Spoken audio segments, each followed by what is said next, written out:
तीसरे एपिसोड की स्टार्टिंग में दिखाया जाता है कि शैली और बाकी लोग उन गुंडों का पीछा करते हुए आते हैं जहां ताहा एक कोने में बैठा मिलता है और शान की तरफ इशारा करके बताता है कि उसने उसे बचाया।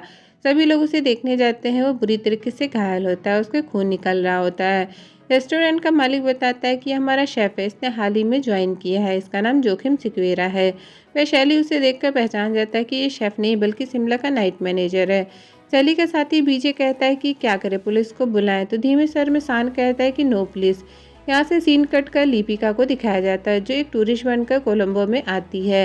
वहाँ उसे डिसिल्वा नाम का आदमी पिक करता है। रास्ते में डिसिल्वा लिपिका से कंप्लेन करता है कि शान ने उसके लड़कों को बहुत बेरहमी से मारा और बताता है कि उसे शान के बारे में कोई हॉस्पिटल या क्लिनिक रिकॉर्ड नहीं मिला और ना ही मुर्दाघर में, सिवाय कब्रिस्तान के, शायद वो मर चुका है। तभी सारंग फोन कर लिपिका को बताता है कि बीजे व्हाइट फ्लावर रिसोर्ट में फोन कर शान के बारे में पूछताछ कर रहा है। लिपिका कॉल रिकॉर्डिंग सुनकर बहुत खुश होती है क्योंकि मुर्दा लोगों की कौन पूछताछ करता है।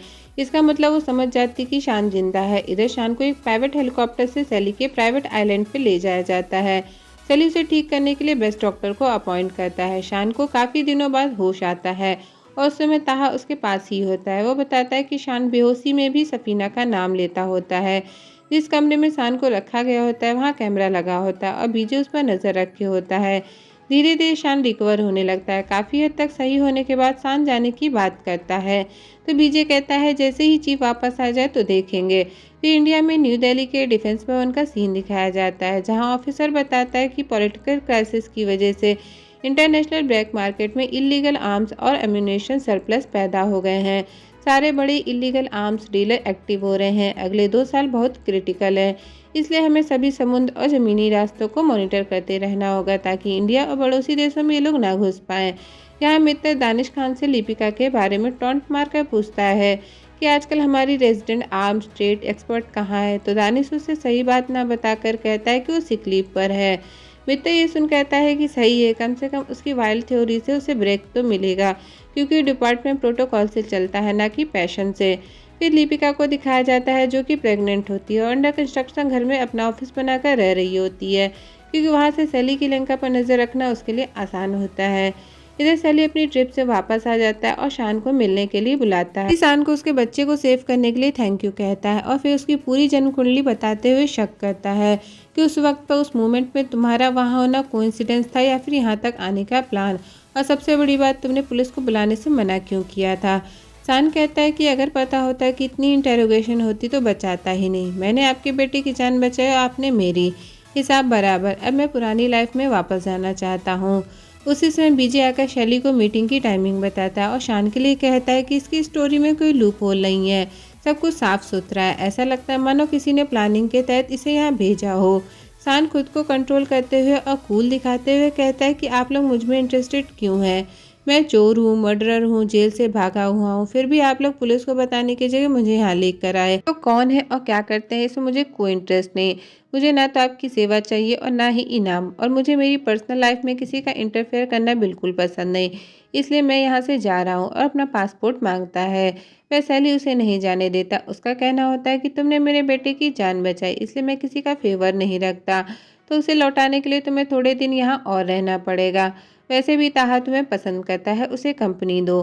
फिर एक बात कहता है, जब मैं 25 साल का था तब मैंने बाइकला ब्रिज के नीचे अपना बिजनेस शुरू किया था, तो उसके पहले और बाद में मैंने क्या किया भूल गया। यहाँ तक आने के लिए मैंने बहुत पसीना और खून बहाया है, इसलिए कभी भी मुझसे उलझने की कोशिश मत करना।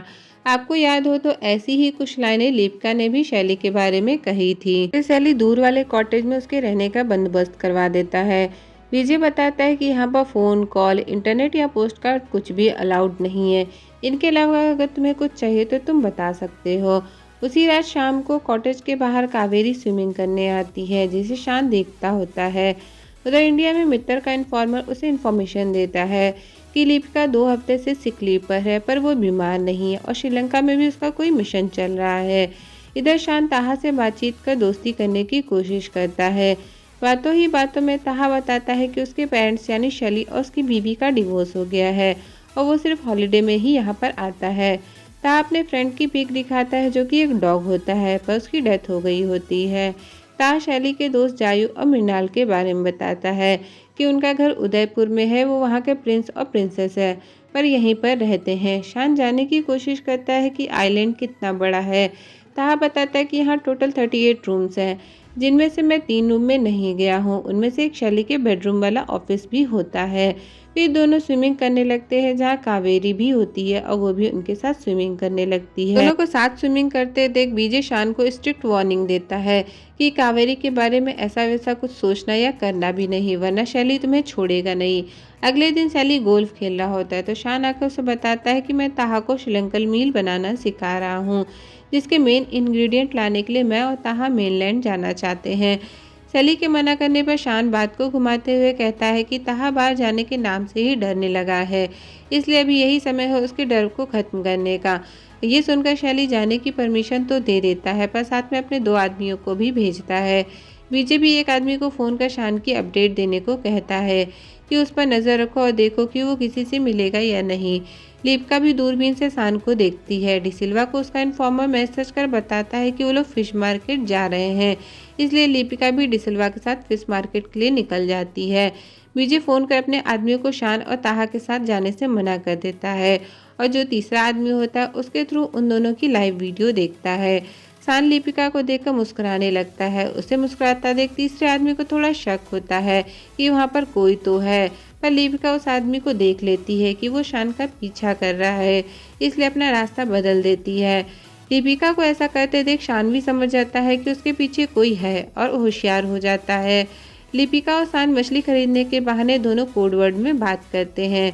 शान संडे की पार्टी के बारे में बताता है कि उसमें शैली के फ्रेंड्स, बिजनेसमैन, पॉलिटिशियन और बच्चे आएंगे, तो लिपिका उन सभी के फोटोग्राफ्स और नेम मांगती है। शान विजय के बारे में बताता है कि वो मुझ पर नज़र रखे, मुझे जासूस समझता है।